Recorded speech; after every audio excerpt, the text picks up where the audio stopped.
So we'll talk about these a little bit later, but if you want to sort of pass them around, these are 3D link profiles. So I'll just put one at that end.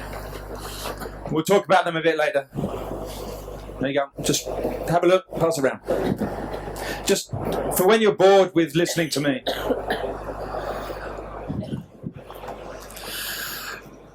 Good afternoon. Hello, Barcelona. Thank you for the invitation. I'm going to be talking about sound link building. Now, I didn't realize, of course, sound, you probably don't know what that means. So it means safe link building, and how we do link building at Majestic. But before we do that, I want to talk about how I see links and how that's different to maybe some other people seeing links. So I'm going to start with a quiz, because we want you to put your hands up. Oh no, we'll tell you about Majestic first. So if you don't know Majestic, there's a lot of ways to describe Majestic, but actually I think possibly now we're the largest private search engine in the world. And when I say that we're big, on an average day, Twitter says there are about 500 million, half a billion tweets, unique tweets a day on average. In the same day on average, Majestic crawls 2 billion web pages, and we see 7 billion URLs. So that's how big it is. So now we get to a quiz before we go any further. I don't know if you know much about Majestic, but for every URL on the internet, we have a score between 0 and 100, like page authority, like page rank, like other metrics out there. And it's going to get important later on in the presentation. So for now, this is Lady Gaga's Twitter profile and Barack Obama's Twitter profile. The question for you, who is more influential on Twitter, Lady Gaga or Barack Obama? Hands up if you think Lady Gaga is more influential. About half. How many people think Barack Obama is more influential? Boy, you're cynical here in Europe. Okay. Maybe lucky for all of us in the world, the leader of the free world is just a little bit more influential on Twitter than a lady that sings and wears meat for clothes. We're going to come back to this, because these flow metrics are very important. They're numbers between 0 and 100, and they're logarithmic, and they're very important. But we're going to be talking about building links. So usually we go through all these other phases. If you're an agency, you've got to get customers, you've got to pitch to the customers. If you're in-house SEO, you still need to audit your website first. You need to get rid of your penguin problems. But then it gets to the fun bit of getting links. And in SEO, we tend to forget why links are important. We think links equals rankings. If you don't think about that for a minute, I think links are important because if you look at a link as a human being, you can see whether it's in a social media or whether it's on a page. You can see and measure, get a sense of so many different things. You can see something about the content it's linking to and the content it's linking from. You can see whether it's a relevant link. You can see whether it's from an influential person or from an influential page. You can see what kind of reach that link has. You can see the intent. Is it saying something nice or something nasty about the person it's linking to? The influence, is it coming from Barack Obama or me? The timeliness, is it about an event that happened yesterday, or is it about something that is evergreen and will always be true? You can see something about the power, the meaning, the context, the passion. All of these things have some information in a link. Okay, and I think it's important to understand that before you start link building, because if you don't pay attention to that, a human being will one day.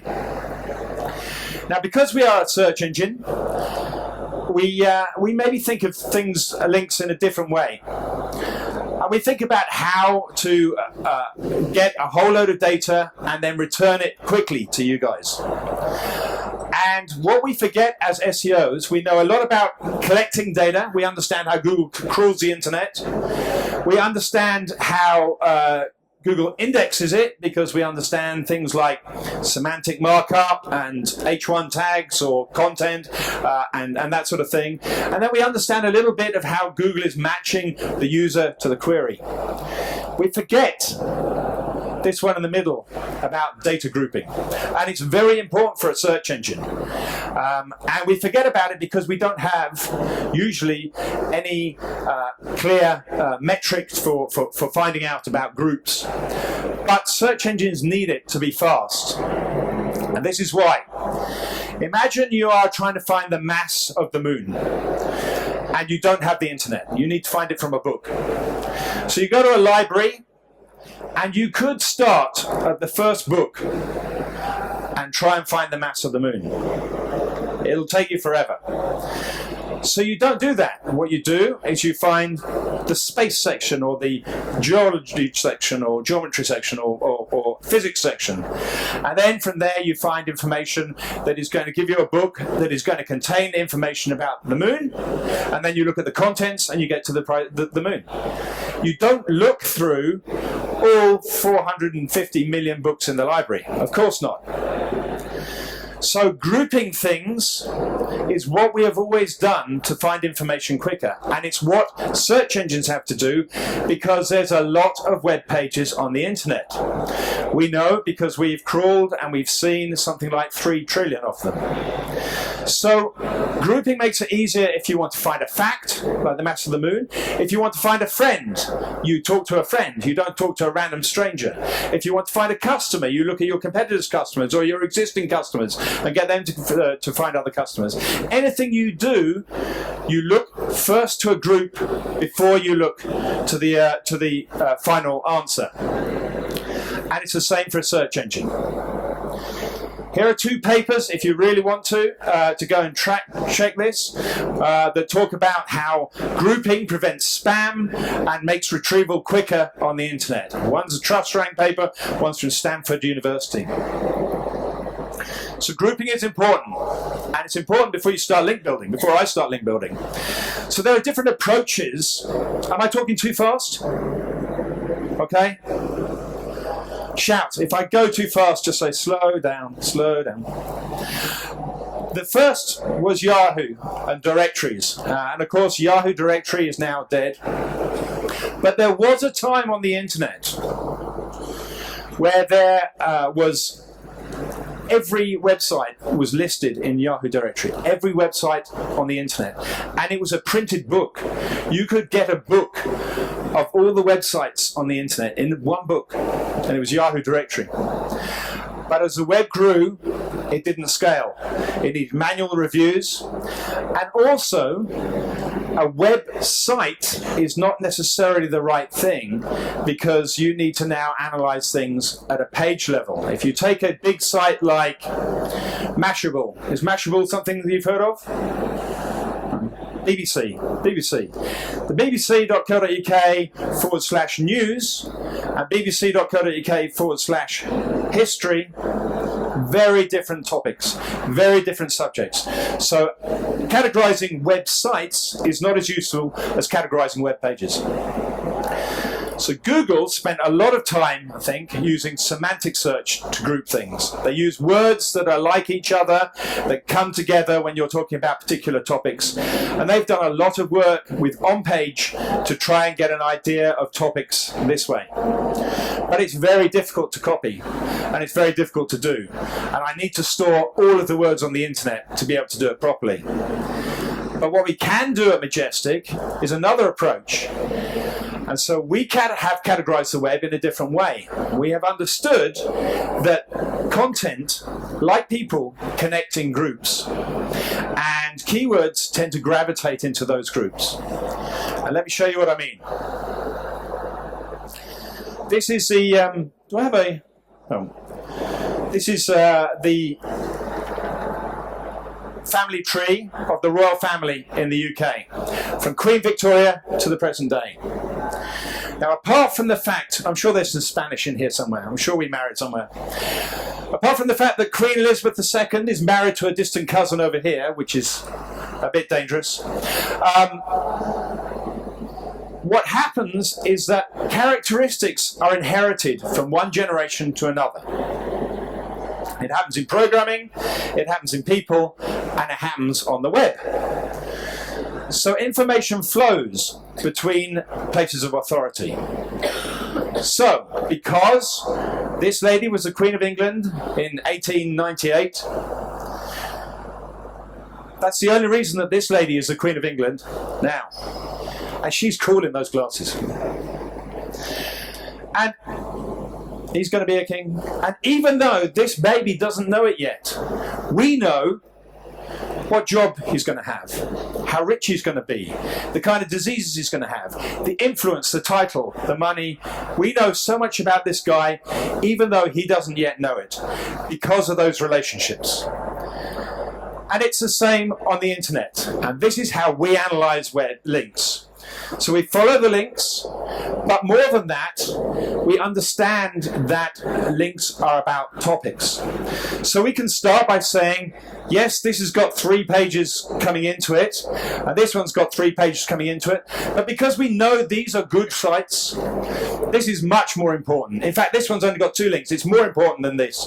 These are important pages. Compared to this one, this is a bit of a spammy page. But we could go one step further and say, well, if these are all about art, then the chances are this is more about art than this. And we can do this on the web,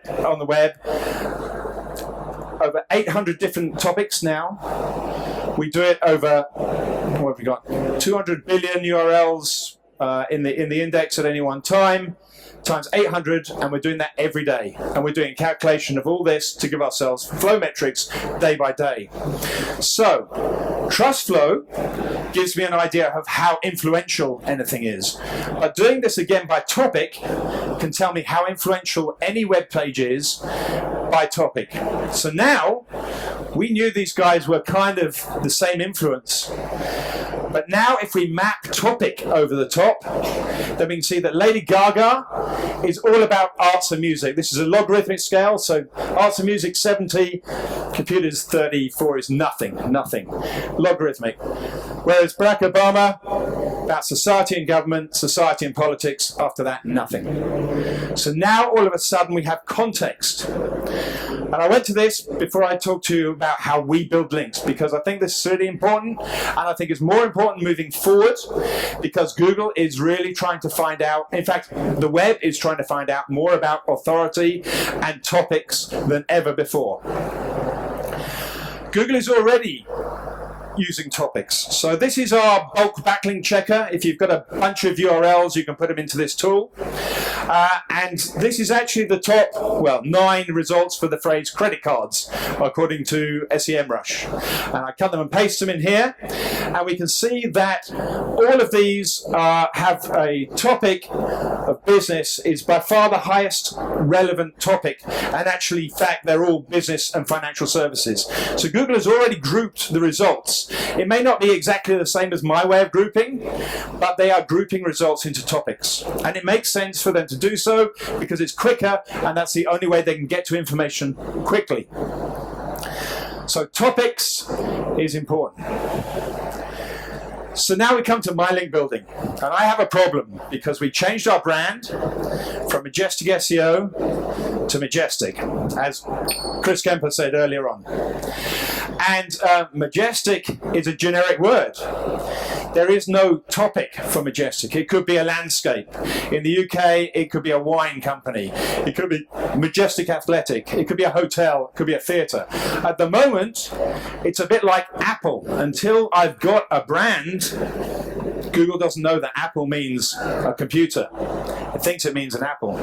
So I have a bigger problem because right now there is a low correlation. So my objective now is not to get to the top for the phrase SEO. Before we moved our website, worldwide we were number 3 for SEO. Never again, because we've lost the word Majestic SEO from the name. Now I'm just trying to get higher for the phrase Majestic, but I'm using the same tactics that I used for many, many years, and I'll show you. Because it's about topics, I think that links are about relationships more than they are about quantity. And so this is how I approach link building. That's my little son, by the way. Firstly, people say create content. It doesn't have to be content. Make something that people want or need. Functionality for us is the best thing. It's better than content. But make something that people want or need. It's true. Second, find influential people that want or need that thing. Find the influencers. This is the biggest part of my world. When I send out a new functionality, I don't tell thousands of people. I tell 10 people. The third bit is to tell the influencers before you send out your newsletter. Tell the influencers first, because I can tell you, if Barack Obama says Majestic is a great British search engine, I'm going to get a lot more notice than if I say Majestic is a great British search engine. Tell the influencers first. And then bear in mind that you do not need to be the person that breaks the story. So let me show you, but you do need to follow up. You do need to tell all your customers pretty quick before they find out. So here's the example. Where are my Majestic landscapes? Are they around somewhere? They're still going around? Okay. Those 2 blocks that are going around, I'm afraid I didn't do them for Spanish football teams. They're 2 Munich-based football teams. And they're 3-dimensional printouts of link profiles. And so they actually represent a website at a point in time. 2 websites. And they're different because they're different websites and different points in time. So what we did is we called in a data artist, a famous UK data artist. He's worked for Google, he's worked for Twitter. And we said, look, we've got all this data. We want to do something different with it. We need to tell people that Majestic is not just SEO. We don't want to hide the SEO. We just want people to know that our data is cool and useful for interesting stuff. Do something interesting. So we came up with this. You can download the program if you've got a 3D printer and make one yourself from the site. But it's a 3D representation of any website's trust flow and citation flow. So that was our product. That was something that we thought that people might want or need or be interested in. The second task then, so that was the make something that people want or need. The second task, it's okay, was to find influencers. And one of the ways we can do this, we didn't do it this way, but one of the things that you can do on our website is you can put a keyword in and you can get search results coming back of pages that are influential for a particular keyword. So if you wanted to go and do that and use those pages to find influencers, you could. And it's quite good. It's quite a good way of getting information. It's got a lot of advantages, especially over things like PageRank, although PageRank is now dead. We've got quite a lot of information in there that you can bring back. Another tool that we have was similar to one that I think Chris Kemper mentioned, which is called Click Hunter. Click Hunter will allow you to put in up to 10 websites, and it will tell you all of the websites that are linking to more than one of those 10. So it finds hubs of authority. So if you're finding the top 10 websites on Google for the phrase conferences in Barcelona, then you can find all the websites that are linking to all of those top 10 and ones that are linking to multiple ones, because they are the ones that are authoritative on that subject. So you can put them into here, download, export the information. You've got a set of websites that are authoritative. So that's how I use find influencers. But also, Twitter is your friend for finding influencers. If you can match Twitter information with topical trust flow, you can find out who's influential in any topic. I'm so excited about that. I'm building a Twitter app on Android, Twitter client on Android, just so I can see people's topical trust flow. And that should come out in a couple of weeks. So you find influencers, and this is what I do. I always find influencers, and I maintain for Majestic a database of influential people. There's one. He's influential. I like him. I'll email him. I'll talk to him. I'll buy him drinks. I'll sponsor him. I'll sponsor him. I'll talk to him. I'll do anything you want. That's okay. Rest of you, I need to know more about you.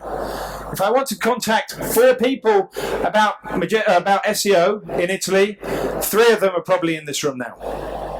In Spain, sorry. So, I get a database of people that are influential for the topic that I want to talk about. I then do this in a very specific order.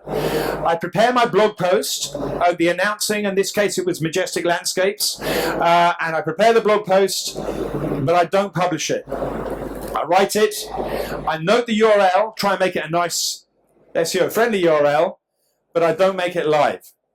And the reason I don't make it live is because I don't want to break the story. What I do is I send a press release to maybe 10 influential people, really influential people.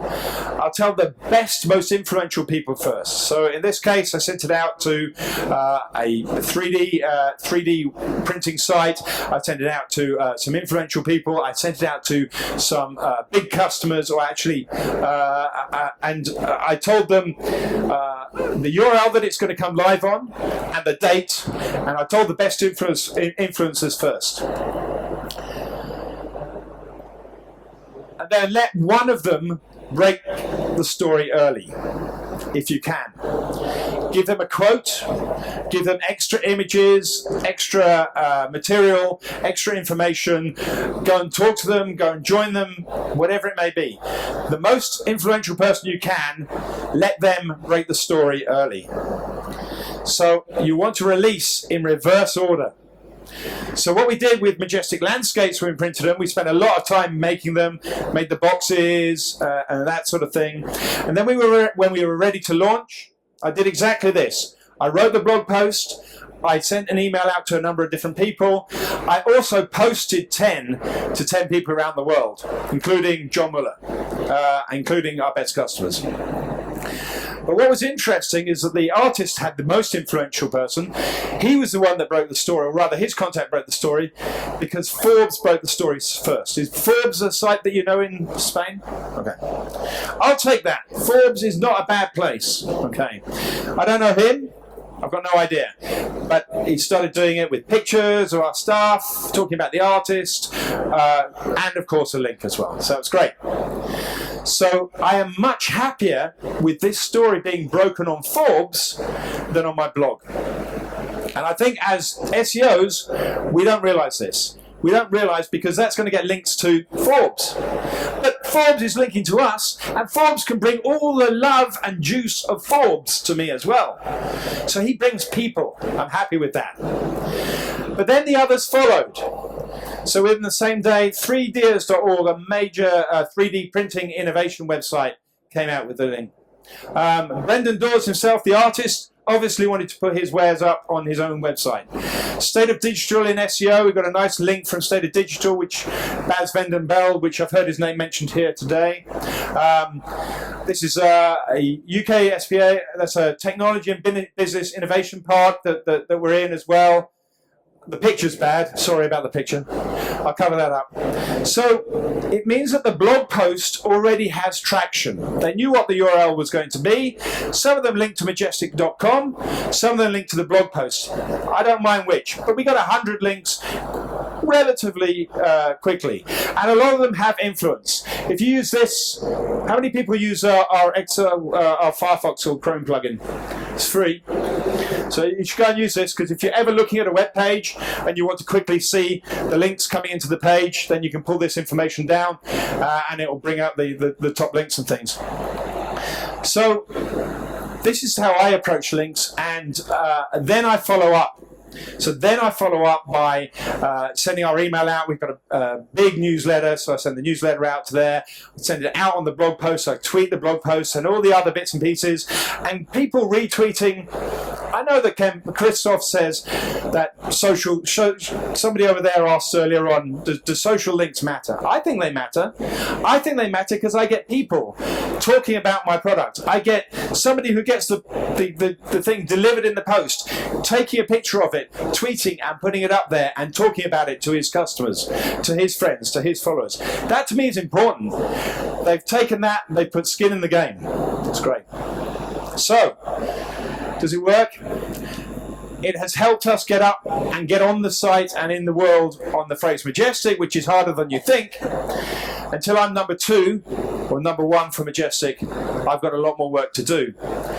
But we certainly have gone up the rankings for our key phrase. And we've done this time and time again with functionality and with innovation. And I think innovation and functionality help to the content.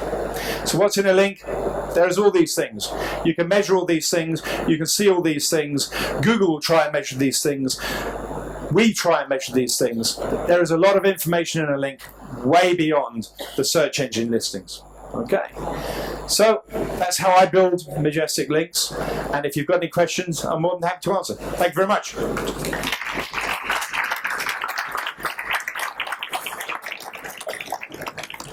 Where are my landscapes? One's there. Okay. One's there. I can't give you these. ¿Qué era eso? Es el perfil de enlaces de una web. Es el perfil de enlaces de una web, del Trust Flow y el Citation Flow, construido en función de dónde vienen los enlaces y lo potentes que son, sale una gráfica. ¿Preguntas? ¿Questions?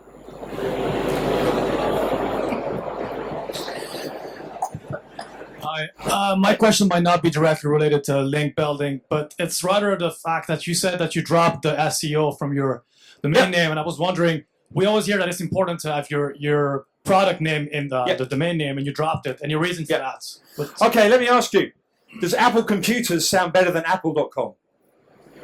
To me, we want to be, in the end, a really big company. Not a big company, a big data company. And we think that if we brand ourselves as Majestic at a branding level, we can have more power. Our data is really good for SEO. It's brilliant for SEO. But because now we have got topics for the internet, we have information that's really useful for social media applications. We have information that's really useful for looking at creditworthiness of a website. You know, are they trustworthy? Do the links go back many years, or did they just turn up yesterday? So we have much more information. And the challenge with using the word Majestic SEO, if I have a standout there, the first thing that everybody does is, oh, you're an SEO agency. So the first thing I have to do is pull everybody back and say, we're not an agency, we're a technology. So that was part of my problem. So we always wanted to be a stronger brand. I can't see Majestic SEO standing up against Bing or Echo for that matter, because it has a connotation of too narrow a focus. So we had to take the challenge. It was a hit from SEO for sure. It's a hit, but in the end we'll win, I believe. ¿Alguna cuestión? ¿Más preguntas? Does anyone a customer? Does anyone want a laptop sticker? Go on. Hi. Yes, I'm listening. Sorry, maybe I missed something because my English, but Okay. That's the other one back. Yeah. if you let the influencer break the story, If you say again. let the most influencer break the story, Yeah. and you haven't published it yet, Yeah. how can I link to you? It goes to the original thing that the story has to be unique. So, when that story broke in Forbes, the truth is, I'm the only guy in the world that produces 3D landscapes. Yeah. So, yes, they did link to me, and it would have been a risk if they didn't link to me. And of course, a link is not as good as a 301 redirect. But the content is unique. Nobody has done this before, and that's still the difficult bit, is coming up with something unique. My thing here was that unique does not have to be content. It has to be a thing. It has to be something that's useful and different to everybody else. There's a book by Seth Godin called The Purple Cow, which is worth a read. You don't have to be big, you've got to be different. A lot of people think the Majestic's big. 15 people. 15 people.